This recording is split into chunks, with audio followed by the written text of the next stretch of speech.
Hello नमस्कार सभी को। आज हम करेंगे सामाजिक फर्स्ट चैप्टर करेंगे एकता और विविधता। तो स्टार्ट करते हैं। इसमें फर्स्ट हमें मिलेगा कि एकता और विविधता की अवधारणा के बारे में बताया गया है कि एकता और विविधता में क्या अंतर है। तो अगर मैं आपको इसको पूरा ना पढ़ के अगर मैं शॉर्ट में अगर आपको मैं बता दूं तो विविधता का अर्थ होता है जैसे एक असमानता जैसे भारत में सभी वर्गों के लोग रहते हैं, जो सभी अलग अलग धर्मों के, अलग अलग भाषा के और अलग अलग जैव की तरह से लोग रहते हैं। धर्म, भाषा, संस्कृति अपनी अपनी अलग है। तो ये एक विविधता ही है भारत में, जो असमानता कह सकते हैं, एक दूसरे से अलग हैं, अलग अलग अपने संस्कृति को, अपने धर्म को दिखाते हैं। तो इसी को ही विविधता कहते हैं। आपने सुना होगा कभी भी कोई भी चैप्टर पढ़ा होगा अगर हिस्ट्री से या पॉलिटिकल से, तो कहा जाता है भारत विविधताओं का देश है। विविधताओं का अर्थ यही समझ लीजिए, इसका अर्थ यही होता है कि इसमें हर धर्म के लोग, हर संस्कृति के लोग और हर भाषा के लोग रहते हैं, जो अपनी अपनी भाषाएं बोलते हैं। तो मैं आपको पढ़ के सुना देती हूँ ये यहाँ तक जो मेन है। समानता विविधता का तात्पर्य असमानता है। तो मैं स्टार्ट करती हूँ। विविधता का अर्थ, वैसे मैंने आपको बता दिया है कि विविधता क्या अर्थ होता है, लेकिन मैं आपको इस बुक से भी पढ़ के सुना देती हूँ ताकि आपके अंदर कोई भी मंशा ये न रहे कि हाँ हमें नहीं पता है इसके बारे में, एक अच्छे से एक्सप्लेन नहीं किया। तो मैं स्टार्ट कर देती हूँ। समानता विविधता का तात्पर्य असमानता से है। असमानता वही जो मैं बताया कि सभी अलग अलग लोग रहते हैं, परंतु हमारे उद्देश्य की पूर्ति के लिए इसका अर्थ असमानता के अलावा कुछ और भी है। इसका अर्थ है सामूहिक असमानता, अर्थात ऐसी असमानता जिससे एक वर्ग के लोगों को दूसरे वर्ग के लोगों से अलग किया जा सके। ये असमानता किसी भी तरह की हो सकती है, अर्थात जैविकीय, भाषाएं और धार्मिक, कई तरह की हो सकती है समानता। उदाहरण स्वरूप जैविक असमानता के कारण हम में प्रजाति अंतर है, मतलब अलग अलग जाति के लोग भी रहते हैं। इस प्रकार धार्मिक असमानता के आधार पर हम में धार्मिक विविधता है। ये बात ध्यान देने योग्य है कि विविधता सामूहिक असमानता की ओर से संकेत करती है। तो आप समझ गए होंगे कि सब में अपनी अपनी एक अलग सामूहिक असमानता होती है, कोई किस वर्ग से है, कोई किस वर्ग से है। तो आई थिंक आपको ये समझ में आ गया होगा। इसमें बस यही शॉर्ट आएगा, अगर क्वेश्चन भी आएगा तो यही आएगा, विविधता की अवधारणा दीजिए या इस प्रकार। तो आप इसमें इतना ही समझ लीजिए, बहुत काफ़ी है। अब पढ़ते हैं एकता। एकता का अर्थ होता है जैसे अपने राष्ट्र के लिए लोगों का, सभी वर्गों का, सभी विविधताओं का एक हो जाना अपने राष्ट्र के लिए। उदाहरण ये आपको दिया मैंने। एकता का अर्थ है एकीकरण। ये एक सामाजिक मनोवैज्ञानिक स्थिति है। यह एक होने की भावना, अर्थात हम एक हैं को व्यक्त करता है। जैसे हम भारतवासी हैं तो हम एक हैं। हम बाहर किसी भी अंतर्राष्ट्रीय स्तर पे या बाहर कहीं जाएंगे तो हम अपने आप को, भारत के जितने भी लोग हैं इंडियंस, वहाँ हम कहेंगे हम एक हैं, भारत के हैं। इस प्रकार ये उस कड़ी का पर्याप्त है जो समाज के सदस्यों को एक साथ जोड़ रखती है। अगर आप किसी विदेश जाते हैं तो आपको ये अच्छे से पता चल जाएगा कि किस प्रकार एक दूसरे से हमें जोड़कर रखती है। तो आगे करते हैं। अब मैं आपको बता देती हूँ कि ये जो भारतीय विविधता है, भारत में विविधता के रूप हैं, ये यहाँ पे लिखा हुआ है, कंफ्यूज ना हो आप। तो भारत में विविधता के जो रूप हैं, इसमें किस बात को कहा गया है कि भारत में प्रजाति विविधता, मतलब सब अलग अलग जाति के लोग रहते हैं भारत में। कोई पठान, कोई अगर मुस्लिम में देखा जाए तो कोई पठान, कोई से, मतलब अलग अलग कोई यादव हैं, कोई गोंड है, कोई पाल हैं, कोई अलग अलग जाति के लोग। तो उसमें अलग अलग, चाहे दक्षिण की तरफ ले ली जाए, कहीं भी, तो उसकी बात की गई है। मैं आपको पॉइंट बता देती हूँ। फर्स्ट हम प्रजातीय विविधता पढ़ेंगे, जिसमें हम पढ़ेंगे नस्ल के ऊपर, कौन किस नस्ल से मैच करता है। और दूसरा हम पढ़ेंगे भाषाएं विविधता। हम आपको पढ़ते भाषाएं विविधता और धार्मिक विविधता, इस तरह हम इसको पढ़ते जाएंगे। तो स्टार्ट करते हैं। प्रजातीय विविधता। आपने भारत में विभिन्न प्रजातियों वाले व्यक्तियों को देखा होगा। प्रजाति ऐसे व्यक्तियों का समूह है जिनमें त्वचा का रंग, नाक का आकार, बालों के आकार आदि कुछ स्थायी शारीरिक विशेषताएं मौजूद होती हैं। जैसे किसी साउथ के लोगों का दक्षिण के लोगों के बाल मैच करते हैं, किसी के घुंघराले बाल हैं तो किसी के घुंघराले बालों के भी हैं। तो मैं आपको पढ़ के सुना देती हूँ। हर्बर्ट रिजले ने भारत के लोगों को 7 प्रजातीय समूह में बांटा है।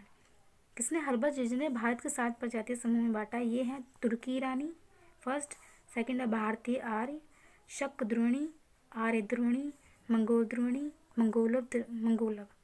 आप इसको याद करने की ज़रूरत नहीं है, आपने सिर्फ समझ लेना है। अगर आपको थोड़ा बहुत भी याद होता है तो इसको सिर्फ समझने की ज़रूरत होती है, इसको रट्टा नहीं मानना होता। इन 7 प्रजातीय समूहों को कम कर के 3 मूल समूह अर्थात भारतीय आर्य, मंगोली एवं द्रविड़ में बांटा गया है। मतलब इनको सिर्फ 3 में ही बांट दिया गया है। उनकी विचारधारा में अंतिम 2 समूह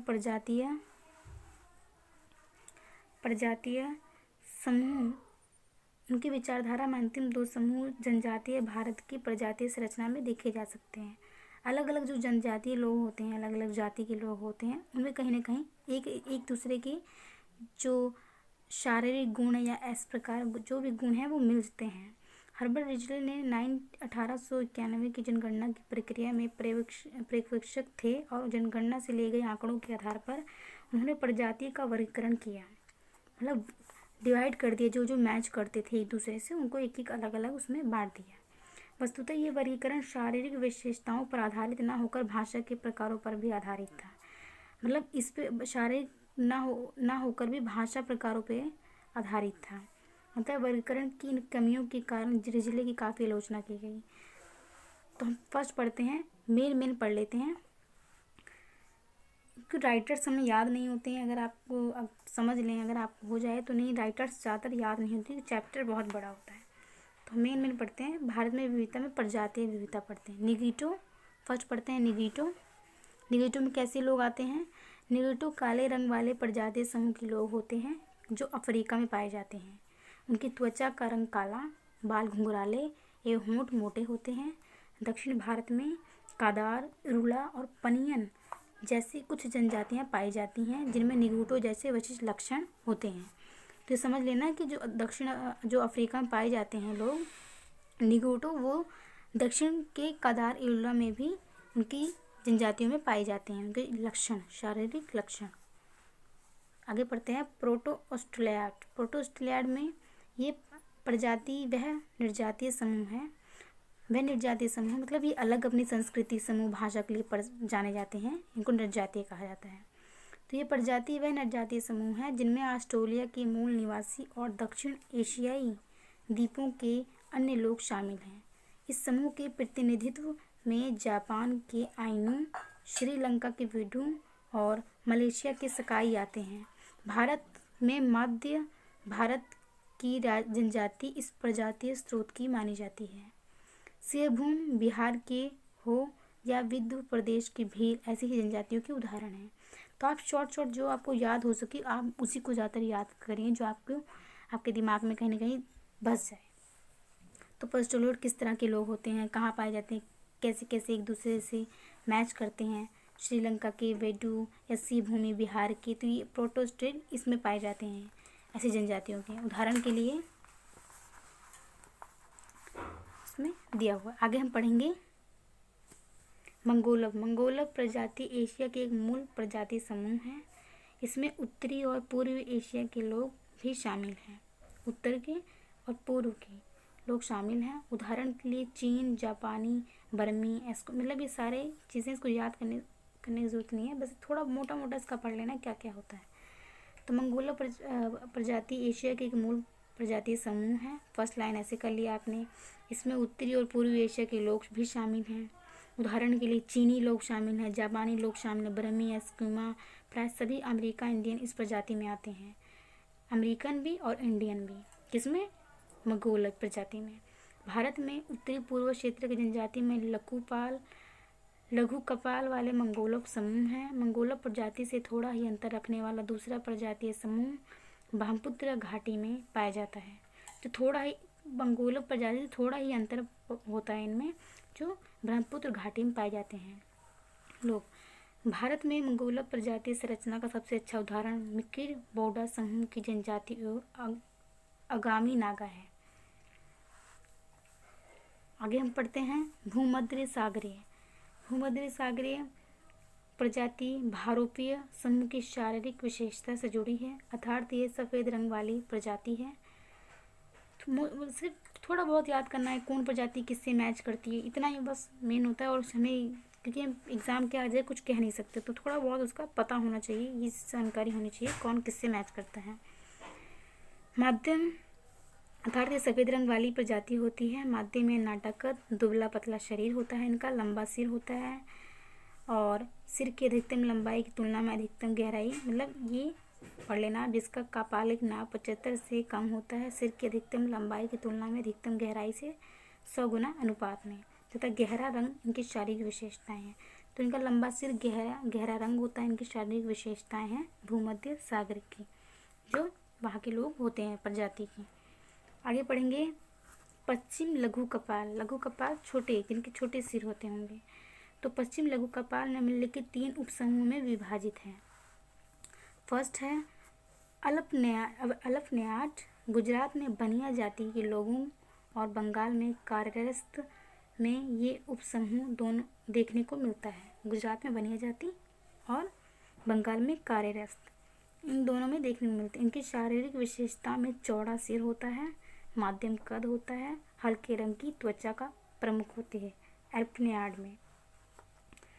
अगर पश्चिम लघु कपाल की बात की जाए, और डैनारिक में होता है चौड़ा सिर, लंबी नाक, लंबा कद, त्वचा का गहरा रंग और विशेषताओं से युक्त ये उपसमूह बंगाल के ब्राह्मणों और कर्नाटक के अब्राह्मणों में देखा जा सकता है।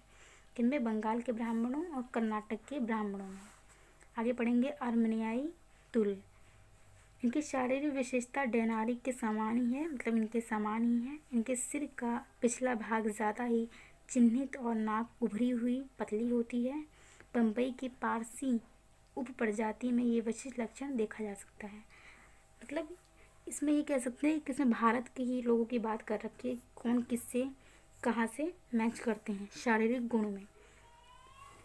और ये उदीच्य जो हैं, अंत में उदीच्य प्रजाति वे हैं जिनमें लंबा कद, लंबा सिर, त्वचा और बाल का रंग हल्का तथा नीले आँखें पाई जाती हैं। ये प्रजातियाँ यूरोप के स्कैंडिनेवियन मतलब डेनमार्क, स्वीडन और आइसलैंड देशों में पाई जाती है। भारत में ये उत्तरी भारत के विभिन्न भागों में विशेषकर पंजाब और राजपूताना में पाई जाती है। उत्तरी में पंजाब और राजपूताना में पाई जाती है। चित्रलाल के खो, रेड काफिर और खताश इस समूह की कुछ प्रतिनिधित्व प्रजातियां हैं। कुछ प्रजातियों के बारे में बताया हुआ है। अनुसंधान बताते हैं कि नाडिक या उदीच्य प्रजाति के लोग भारत में मध्य एशिया से होते हुए शायद दक्षिण पूर्व रूस और दक्षिण पश्चिम साइबेरिया से आए थे। तो इस प्रकार ये कहाँ से आए, इनका रंग कैसा होता है, थोड़ा बहुत शॉर्ट जानकारी आपको होनी चाहिए। जैसे इनका लंबा कद होता है, लंबा सिर होता है, थोड़ी बहुत जानकारी।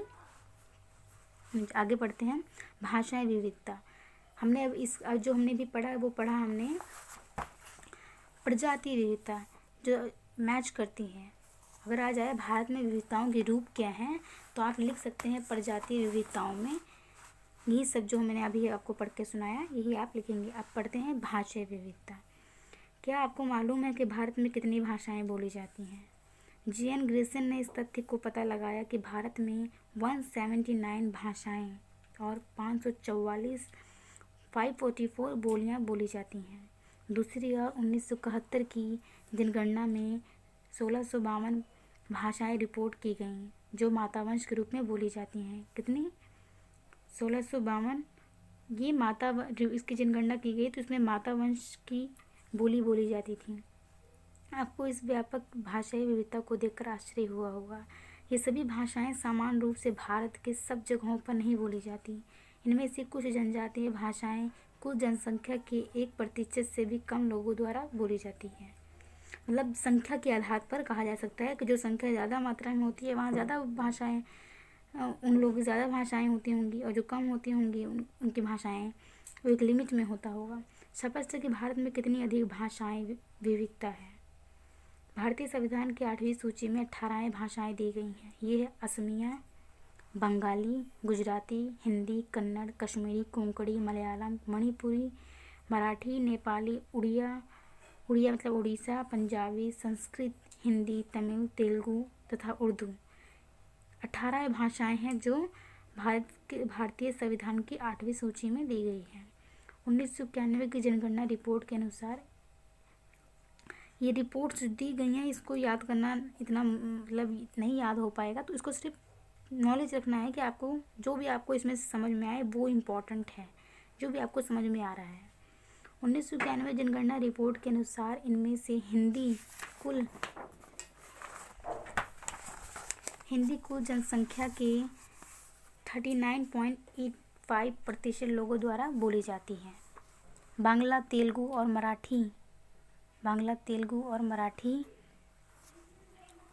लगभग 8% द्वारा, तमिल तथा उर्दू, मतलब इसमें ये बताया गया कौन कितने प्रतिशत में बोली जाती है। तो तमिल और तेलुगु 6.26, 5 मतलब तमिल इतनी में बोली जाती है, उर्दू इतने में बोली जाती है, और बाकी सारी भाषाओं का 5% से कम लोग बोलते हैं।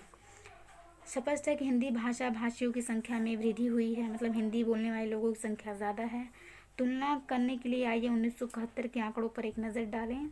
1971 की जनगणना के अनुसार इन 15 भाषाओं में हिंदी हमारी कुल जनसंख्या के 29.65% व्यक्तियों द्वारा बोली जाती थी। बांग्ला, तेलुगु और मराठी प्रत्येक लगभग 8% बोली जाती थी, जबकि तमिल और उर्दू 6.87 और 5.22% जनसंख्या द्वारा बोली जाती है। शेष भाषाएं 5% से भी कम जनसंख्या द्वारा बोली जाती है। तो हिंदी सबसे ज़्यादा बोली जाती है भाषाओं की बात करें, और अगर और भाषाओं की बात करी जाए तो वो 8% पढ़ी जाती है। जैसे आप इस पे नोट कर सकते हैं, बंगला, तेलुगु, मराठी प्रत्येक लगभग 8% ये भाषाएं बोली जाती है, और तमिल और उर्दू 6.87, इस प्रकार ये भाषाएं बोली जाती हैं। उपयुक्त संवैधानिक मान्यता प्राप्त भाषाएं दो भाषाएं परिवारों की है, भारतीय आर्य और द्रविड़। मलयालम, कन्नड़, तमिल और तेलुगु 4 प्रमुख द्रविड़ भाषाएं हैं, मतलब दक्षिण तरफ की भाषाएं हैं। आर्य परिवार की भाषाएं भारत की कुल जनसंख्या के 75% व्यक्तियों द्वारा बोली जाती है, आर्य भाषा, जबकि 20% जनसंख्या द्रविड़ परिवार की भाषाएं बोलती हैं, 20%। इस भाषा विविधता के होते हुए भी हमारे बीच हमेशा एक संपर्क भाषा रही है। यद्यपि समय समय पर इसमें भिन्नता पाई जाती रही है। प्राचीन काल में संस्कृत संपर्क की भाषा थी। प्राचीन की बात की जाए तो प्राचीन में संस्कृत एक संपर्क की भाषा थी। मध्यकाल जब युग आया तो अरबी और फारसी भाषा बोली जाती थी मध्यकाल में, और वर्तमान के समय में हमारे बीच हिंदी और अंग्रेजी भाषाओं का प्रयोग संपर्क और प्रशासनिक कामों के लिए किया जाता है। तो आप समझ गए होंगे कि किस प्रकार प्राचीन से वर्तमान समय तक कैसी कैसी संस्कृति आई। संस्कृत आया, मध्यकाल में अरबी फारसी आया, और उसके बाद हिंदी और अंग्रेज़ी आज के वर्तमान समय में बोली जाती है। अब हम पढ़ेंगे धार्मिक विविधता। भाषाओं को आप समझ गए होंगे कि भाषाओं में क्या विविधता है, कितने प्रतिशत कौन सी, आप नोट करते जाना। अगर आपको जो भी समझने योग्य है उसको नोट करते जाना। उसके बाद धार्मिक विविधता हम पढ़ेंगे। भारत में अनेकानेक धर्मों की भूमि है। यहाँ हमें अलग अलग धर्मों और मतों के अनुयायी मिलते हैं। विशेषताएं इनमें हिंदू, मुसलमान, ईसाई, सिख, बौद्ध, जैन और पारसी हैं। आपको ये मालूम है कि हिंदू धर्म भारत का प्रमुख धर्म है, क्योंकि एक प्राचीन धर्म भी है हिंदू का। 1981 के जनगणना के अनुसार हिंदू धर्म मानने वालों का अनुपात कुल जनसंख्या का 82.64% था, जो हिंदू धर्म को मानता था। 1981 की जनगणना के अनुसार दूसरे स्थान पर इस्लाम धर्म था, जिनके मानने वालों के प्रतिशत 11.35 था। इनके बाद ईसाई धर्म आया, फिर सिख धर्म आया, फिर बौद्ध धर्म आया, फिर जैन धर्म का स्थान आता था, जिनके मानने वाले क्रमशः 2.43, मतलब इनके आंकड़े दे रखे हैं, सबके आंकड़े दे रखे हैं। प्रतिशत बताए गए हैं 2.43%, 1 इस प्रकार प्रतिशत दिए होते हैं। बहुत कम अनुयायियों वाले धर्मों में यहूदी और पारसी बाहरी धर्म आते हैं। जो बाहर से आए थे यहूदी और पारसी, इनकी जो अनुयायी थे वो कम थे।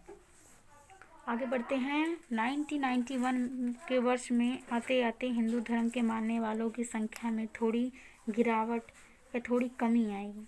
1991 में इसमें संख्या ज़्यादा थी, लेकिन इसमें संख्या गिरावट आ गई 1991 में। आते आते हिंदू धर्म के मानने वालों की संख्या थोड़ी कमी आई, जबकि अन्य धर्मानुयायियों की संख्या में थोड़ी सी बढ़त पाई गई। 1991 की जनगणना के अनुसार कुल जनसंख्या के 82.41% हिंदू धर्म मानते थे, 11.67% इस्लाम तथा 2.32% ईसाई लोग धर्म को मानते थे। सिख धर्म, बौद्ध और जैन धर्म को मानने वालों का प्रतिशत क्रमशः 1.99 था। सिख का और बौद्ध का इस प्रकार था और जैन का इस प्रकार था। अन्य धर्मों को मानने वाले 0.43% थे, जो अन्य धर्मों को मानते थे, जिनकी संख्या कम थी। तो इस प्रकार इसमें बढ़ोतरी हुई, लेकिन इसमें हिंदू धर्म की गिरावट हुई और अन्य धर्मों की अनुयायियों की बढ़त हुई 1981 की। इसके अतिरिक्त प्रत्येक धर्म के अंतर्गत संप्रदाय होते हैं। उदाहरण के लिए हिंदू धर्म में कई संप्रदाय हैं, जिनमें शैव हैं, शाक्त हैं और वैष्णव हैं। वैष्णव विष्णु को मानने वाले, शैव शिव जी को मानने वाले, इस प्रकार आते हैं। इसके अलावा धार्मिक पुनरुद्धार आंदोलन से भी उत्पन्न हुए संप्रदाय हैं, जैसे आर्य समाज, जो धार्मिक रूढ़िवादी थे, पुराने विचार रखते थे, सत्य प्रथा। तो उसमें सुधार के लिए जो संप्रदाय आए वो थे आर्य समाज थे, ब्रह्म समाज थे, रामकृष्ण मिशन थे आदि। विगत दिनों में राधा स्वामी साईं बाबा जैसे कुछ नए पंथ उत्पन्न हुए। इसी प्रकार इस्लाम धर्म शिया और सुन्नी में, सिख धर्म नामधारी और निरंकारी भी आए। इस्लाम धर्म में शिया और सुन्नी हुए और सिख धर्म में नामधारी और निरंकारी भी आए, जैसे गुरु नानक देव जी। और जैन धर्म में दिगंबर और श्वेतांबर आए जैन धर्म में, और बौद्ध धर्म में हीनयान व महायान में बट गए, जिसमें सिद्धार्थ गौतम बुद्ध थे। हिंदू और मुस्लिम भारत के प्राय सभी नगरों में पाए जाते हैं। अन्य अल्पसंख्यक धर्मावलंबियों के अपने अपने विस्तार क्षेत्र हैं। दक्षिण भारत के 3 राज्य केरल, तमिलनाडु और आंध्र प्रदेश में तथा उत्तर पूर्व के नागालैंड, मेघालय राज्यों में ईसाई धर्म की बहुत मजबूत स्थिति है। कहाँ पे? दक्षिण भारत के 3 राज्य केरल, तमिलनाडु और आंध्र प्रदेश में तथा उत्तर पूर्व के नागालैंड, मेघालय राज्यों में ईसाई धर्म की बहुत मजबूत स्थिति है।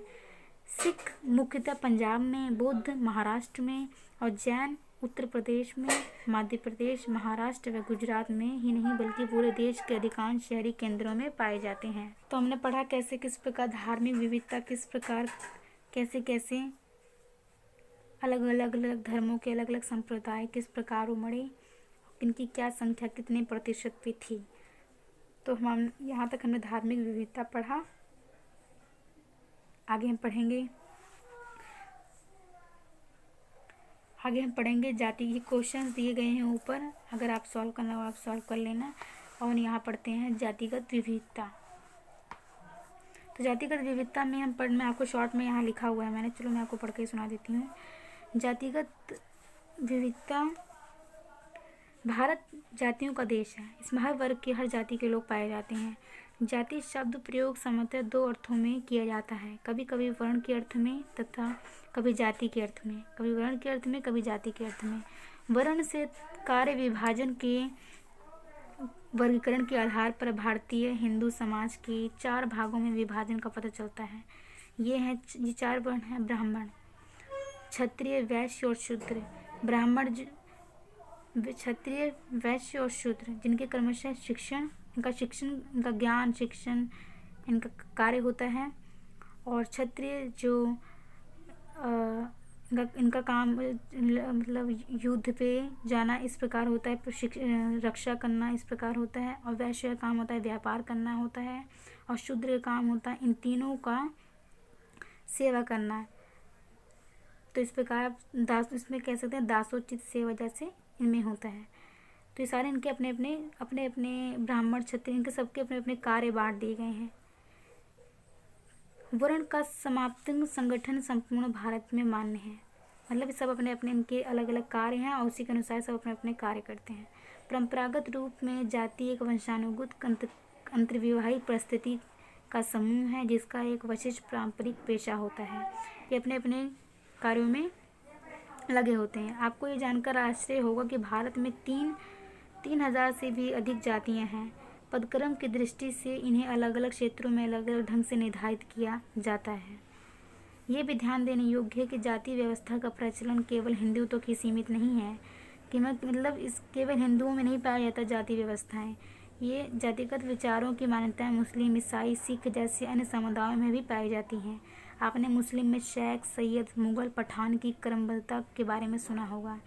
ये सारी इनमें जातियां पाई जाती हैं। इनके अलावा मुस्लिम में तेली, धोबी, दर्जी आदि जातियां भी पाई जाती हैं।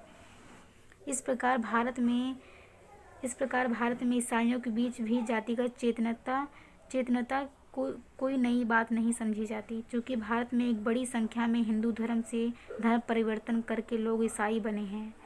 एक सत्य है कि हिंदू लोग ज़्यादा मात्रा में ईसाई धर्म परिवर्तन करके ईसाई बन गए हैं और अभी भी ऐसा होता है।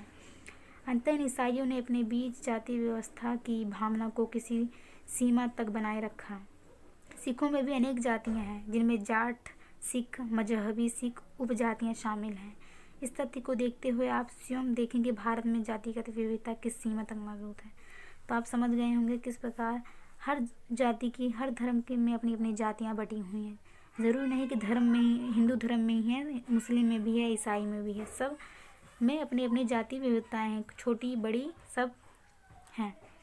विविधता के उपयुक्त मुख्य रूपों के अलावा हमारे बीच कई अन्य प्रकार की विविधताएँ भी हैं, यथा जनजातीय, ग्रामीण, शहरी रहन सहन, धार्मिक और क्षेत्रीय रीति रिवाज पर आधारित विवाह और नातेदारी व्यवस्था, सांस्कृतिक क्षेत्र विविधता दर्शाने वाली एवं ऐसे ही कई अनेक अन्य रूपों वाली विविधता। इसका ये रूप आपको और स्पष्ट होगा तो हम पढ़ेंगे पीछे साइड में इसका चैप्टर हम पढ़ेंगे। इसमें इसी बात को बताया गया है कि सबके रहन सहन, अपने अपने जो रीति रिवाज होते हैं उनमें किस प्रकार विभिन्नता पाई जाती है। तो आगे हम करते हैं। तो हम अब करते हैं, हमने जातिगत पढ़ लिया हमने, अब हम पढ़ेंगे, हमने जातिगत पढ़ लिया, अब हम पढ़ेंगे भारत में एकता की कड़ी। फर्स्ट चैप्टर बहुत छोटा है, फर्स्ट चैप्टर जो है ये बहुत छोटा है, इसका हम जल्दी कंप्लीट कर लेंगे। तो भारत में एकता की कड़ी क्या है? अगर आप उससे अगर नॉर्मली क्वेश्चन पूछा जाए तो आप क्या जवाब देंगे? तो हम पढ़ते हैं पूर्व भाग में, इसमें तो यहाँ से पढ़ते हैं। भू राजनीतिक एकता से स्टार्ट करते हैं। भारत की एकता की पहली कड़ी इसकी भू राजनीतिक अखंडता में देखने मिलती है। भारत अपनी भौगोलिक एकता के लिए प्रसिद्ध है। यहाँ एक छोर पर हिमालय है तो दूसरे छोर पर खुला समुद्र। राजनीतिक रूप में भारत एक सार्वभौमिकता संपन्न राष्ट्र है। इसके प्रत्येक भाग का प्रशासन एक ही संविधान तथा एक ही संसद द्वारा होता है। हम एक ही तरह के राजनीतिक संस्कृति के सहभागी हैं जिस पर प्रजातंत्र, धर्मनिरपेक्षता और समाजवाद के प्रतिमानों की छाप है। इतने अच्छे से इसमें बताया गया है कि आप आराम से आप समझ जाएंगे कि यहाँ पे हमारे भारत में जो कितना हमारा भारत हर चीज़ से भरपूर पड़ा है। यद्यपि इसको कुछ समय पहले तक स्वीकार नहीं किया गया था, फिर भी हमारे मनीषियों और शासकों ने भारत की भू राजनीतिक एकता को हमेशा से ध्यान में रखा था। भारत की इस भू राजनीतिक एकता की भावना की अभिव्यक्ति ऋग्वेद, संस्कृत साहित्य, सम्राट अशोक के शिलालेखों और बुद्धिकालीन स्मारकों और विभिन्न अन्य स्रोतों में देखी जा सकती है। भारत की भू राजनीतिक एकता के आदर्श की अभिव्यक्ति भारत का प्राचीन साहित्य में प्रयुक्त नाम सम्राट, चक्रवर्ती, एक चक्रधीप, एक शासन के अधीन की अवधारणाओं में हुई है। तो भारत की अगर भू राजनीतिक एकता की बात की जाए तो इसमें हर तरह के लोग, हर तरह की भौगोलिक इकाइयाँ, हर तरह के स्थान मिलेंगे और सबकी अपनी अपनी की विशेषताएँ होती हैं। हर राज्य की, हर संस्कृति की, हर स्थान की, हर भूमि संचार साधनों के अधुनातन विकास और इतिहास के विभिन्न चरणों में घटे परिवर्तन के परिणाम स्वरूप भारत की भूमिगत सीमा पर बसे देशों से सीमा को लेकर चल रहे विवादग्रस्त मुद्दों के प्रकाश में कभी कभी इस एकता पर आ जाने की अंदेशा होता है, परंतु दूसरी ओर विवादों के संदर्भ में ही ऐसी एकता और दृढ़ भी होकर सामने आती है। तो इसमें हमने यही पढ़ा, अगर आपने सुना होगा तो आपको अच्छे से समझ में आया होगा कि हमारी भू राजनीतिक एकता में सब कुछ एक संविधान हर राष्ट्र पर, संविधान हर राज्य पे लागू होता है, संसद द्वारा ही हर चीज़ कार्य करते। कोई अलग राजनीतिक दल नहीं है कि अलग अलग राज्यों में राजनीतिक दल हों, सबसे ही एक चीज़ चलती है, एक संविधान से ही सभी नियमों का, सभी चीज़ों का पालन होता है। आगे पढ़ते हैं तीर्थ जनों की संस्था। इसमें हम पढ़ेंगे भारत की एकता का दूसरा स्रोत मंदिर संस्कृति है, जो देव स्थलों पुण्य स्थानों में सहज परिलक्षित होता है।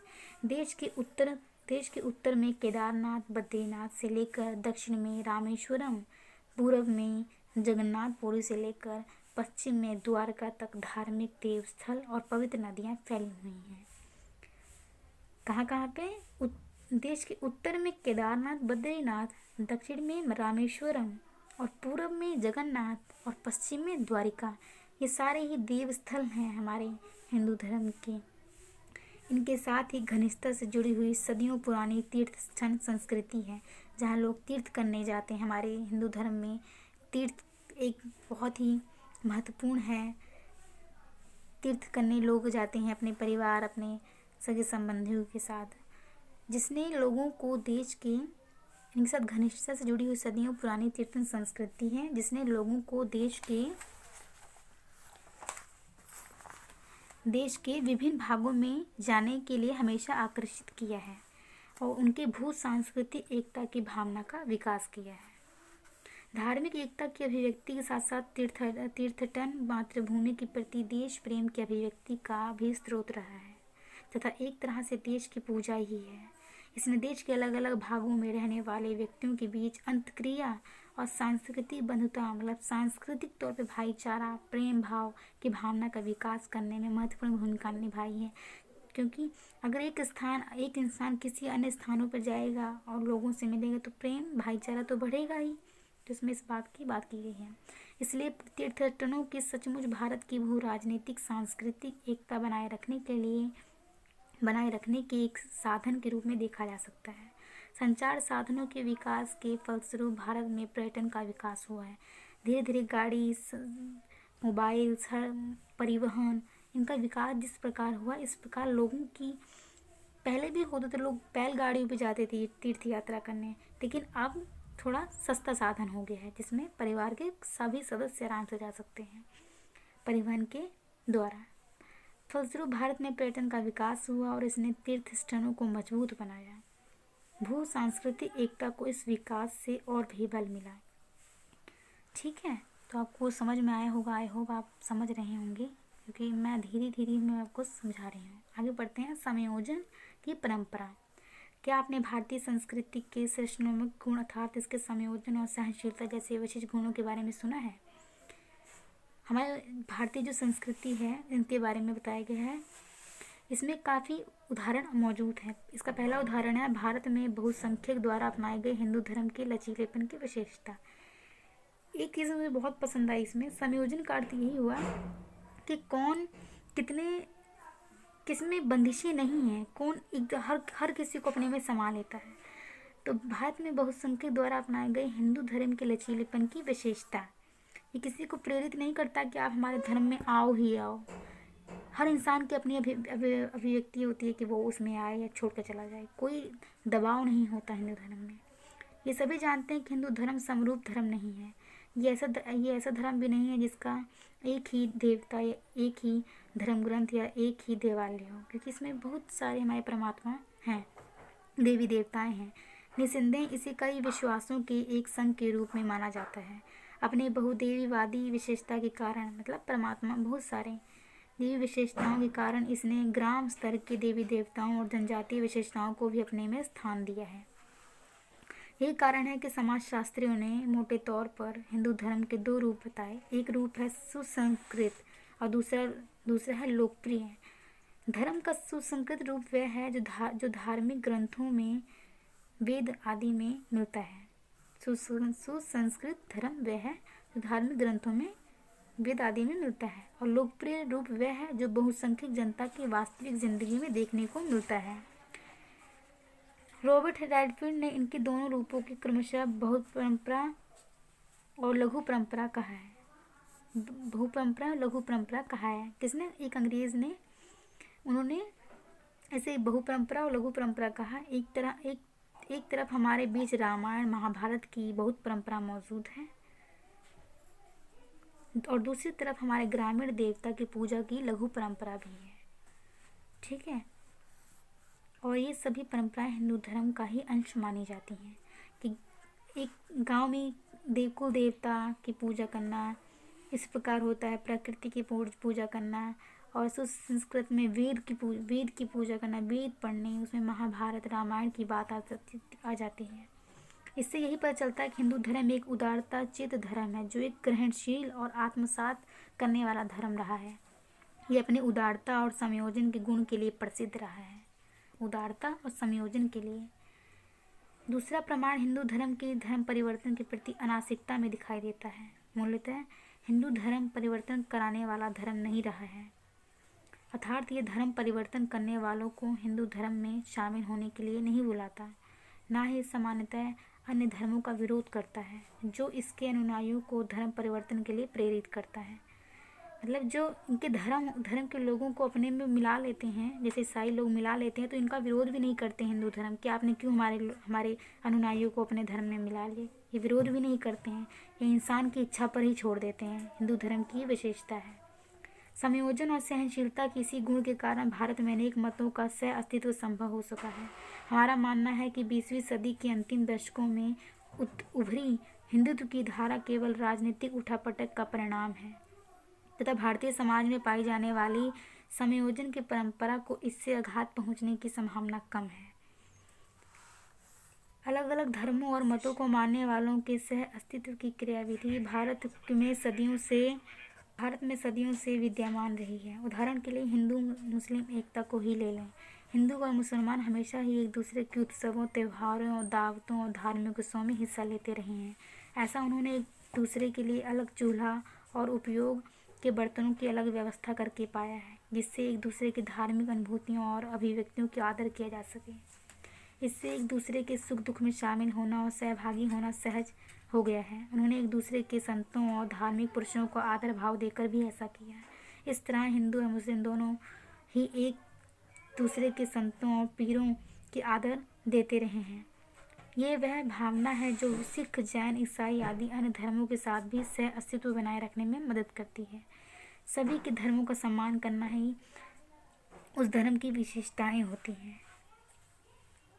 तो हमने संयोजन की परंपरा पढ़ा, जिसमें हमने हिंदू धर्म के बारे में पढ़ा, अन्य धर्मों के बारे में भी पढ़ा, थोड़ी बहुत अन्य धर्मों की, लेकिन ज़्यादातर हमने संयोजन की बात में हिंदू धर्म की बात की। किस प्रकार हिंदू धर्म किसी का विरोध नहीं करता। अपने धर्म के लोगों को अगर कोई ले जाता है, कोई अन्य संप्रदाय, तो उसका विरोध भी नहीं करता। मतलब बहुत ही उदारता वाला हमारा धर्म है हिंदू धर्म की बात की जाए तो।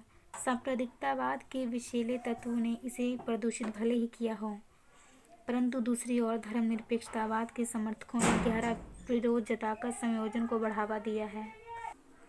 अब परस्पर निर्भरता सिर्फ यही बचा है और हमारा कंप्लीट हो गया है। तो इसमें हम पढ़ते हैं परस्पर निर्भरता की परंपरा। अर्थात इसका मतलब यही हुआ कि हर जातियाँ बटी हुई हैं एक दूसरे का सहयोग करते हैं। जैसे ब्राह्मण किसकी सेवा करते हैं? बड़े बड़े राजाओं की ज्ञान, अपने ग्रंथ, अपने चीज़ों को पढ़ाकर, इस प्रकार। तो सब एक दूसरे की किस पे कौन डिपेंड है, इस पे बताया गया है। तो हमारी संस्कृति में परस्पर निर्भरता की एक अद्भुत परंपरा है जिसने हमें सदियों से एक साथ बांध कर रखा है। इसका एक स्वरूप यजमानी प्रथा भी देखा जा सकता है। यजमानी प्रथा में एक दूसरे की छोटा वर्ग है तो ये किसकी सेवा करेगा, ये वर्ग है तो ये किसकी सेवा करेगा, अलग अलग लोगों की सेवाओं के बारे में बताया गया। यजमानी प्रथा कार्य की दृष्टि से विभिन्न जातियों को परस्पर एक दूसरे पर निर्भर रहने की व्यवस्था है। जैसे मैंने अभी कहा था कि एक दूसरे के ऊपर डिपेंड रहने की व्यवस्था है। यजमान शब्द आश्रयदाता, जो आश्रयदाता होता है उसे कहा जाता है वशिष्ठ सेवा प्राप्तकर्ता की ओर संकेत करता है। आश्रयदाता या वशिष्ठ सेवा प्राप्तकर्ता की ओर संकेत करता है। वस्तुतः ये संबंध खाद्य उत्पादन करने वाले परिवार एवं उनके परिवारों के बीच का है, जो उन्हें वस्तुएं या सेवाएं प्रदान करते हैं। इन्हें ही यजमानी संबंध कहा जाता है। जैसे राजा यजमान हुआ और उनकी सेवा या उनकी जो भी यज्ञ करवाना, तो ये ब्राह्मण हुआ, तो इनका एक तरह से डिपेंड है। और राजा इनको कुछ मुद्राएं देकर या कुछ भी वस्तु देकर इनका। तो अनुष्ठानिक मामलों, सामाजिक समर्थकों और आर्थिक विनियमों से जुड़े होने के कारण यजमानी संबंध ग्रामीण जीवन में ही अधिक दृष्टिगोचर होता है। ग्रामीण जीवन में अधिक दृष्टिगोचर होता है क्योंकि स्थानीय सामाजिक व्यवस्था की संपूर्ण संरचना ही यजमानी संबंधों से जुड़ी रहती है। आश्रयदाता का यजमानी संबंध उच्च जाति जैसे ब्राह्मण, पुरोहित, जिसकी सेवाओं की उसे अनुष्ठानों की जरूरत होती है, के सदस्यों से होता है। उसे निम्न जाति के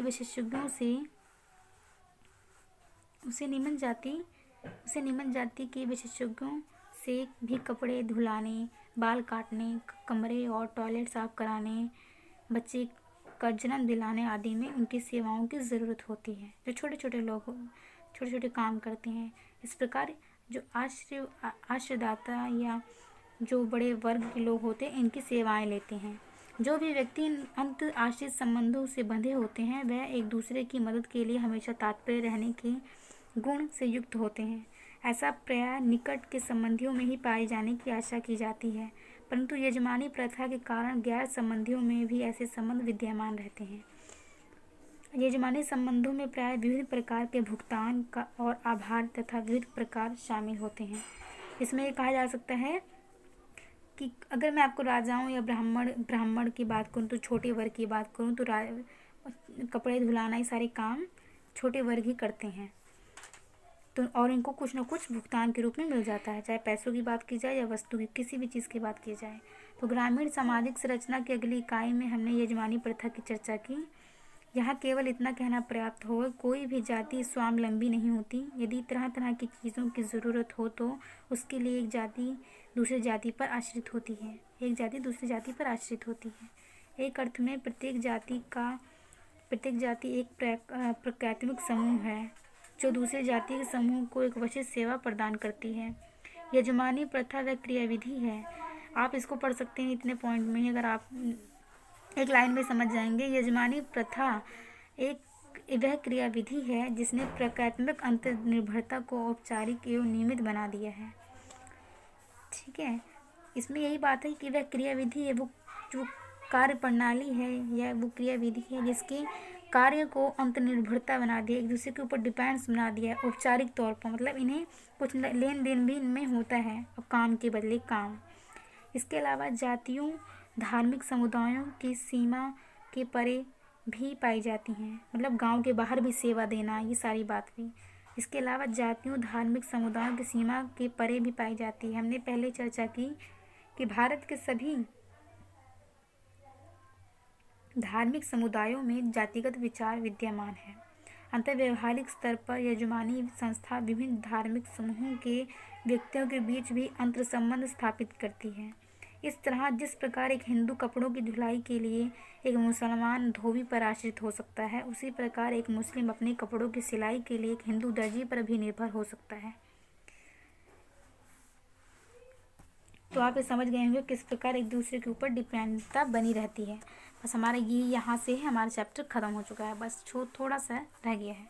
समय पर दोनों संप्रदायों के बीच संवेदनशीलता और विवेकी नेताओं ने हिंदू और मुस्लिम परंपराओं को संश्लिष्ट करने का प्रयास किया, जिससे दोनों प्रमुख संप्रदाय एक दूसरे के और अधिक निकट आ सकें। उदाहरण के लिए सम्राट अकबर ने दोनों धर्मों के सर्वाधिक अच्छी बातों को लेकर दीन-ए-इलाही नाम एक धर्म को चलाया था। सभी धर्मों की अच्छी बातों को लेकर अकबर ने दीन ए इलाही नामक नया धर्म चलाया था। इस क्षेत्र में कबीर थे, एकनाथ थे, गुरु नानक देव, 20वीं सदी में महात्मा गांधी द्वारा किए गए योगदान सर्वाधिक था है। इस प्रकार कला और स्थापत्य के क्षेत्र में भी हमें हिंदू और मुस्लिम शैलियों की उपयुक्त मिश्रण मिलता है। बड़ी बड़ी मंदिरों में जो बनावट होती है उसकी बात की गई है, या कोई भी कला को ले लीजिए, हिंदू और मुस्लिम, ये एक दूसरे की संस्कृति के प्रति प्रेम का प्रमाण नहीं तो और क्या है। इस विषय पर आपको ये सलाह है कि एकता एवं विविधता शीर्षक दृश्य कार्यक्रम अपने यही सारी चीज़ें हैं और हम समझ गए हैं, इसमें यही चीज़ की बात की गई है। एकता के नहीं पारस्परिक संबंधों की श्रृंखला में भारत राज्यों ने स्वतंत्रता के बाद कालांतर में राष्ट्रीय एकता के लिए एक रूप संस्कृति मॉडल की अपेक्षा सम्मिश्र संस्कृति मॉडल का चयन किया है। मतलब इसमें यही चीज़ हमने अभी जो पीछे पढ़ी उसी को एक्सप्लेन कर रखा है इन्होंने अपने इस। तो हमारा मेन जो हमने पढ़ना था वो हमने यहाँ तक कंप्लीट कर लिया। इसमें बस यही मेन था कि हमने सभी उसके बारे में पढ़ा। इसमें हमने पढ़ा भारत में एकता की कड़ी में हमने भू राजनीति एकता पढ़ा, तीर्थटनों की संस्था पढ़ी, और उसके बाद हमने संयोजन पढ़ा, और उसके बाद हमने एक दूसरे के ऊपर डिपेंडता पढ़ी। सब लोग किस प्रकार एक दूसरे के ऊपर डिपेंड रहते। तो हमारे फर्स्ट चैप्टर कंप्लीट हो चुका है। अगला ये सारे क्वेश्चन दिए हुए हैं, तो हमारा चैप्टर कंप्लीट हो चुका है फर्स्ट चैप्टर। नेक्स्ट हम वीडियो में लेकर आएंगे, दूसरा चैप्टर लेकर आएंगे। अगर आपको अच्छा लगा हो, समझ में आया हो, तो प्लीज़ लाइक कीजिएगा, सब्सक्राइब कीजिएगा, क्योंकि आपकी इससे मुझे मोटिवेशन मिलता है। तो प्लीज़ आप जी, थैंक यू सो मच।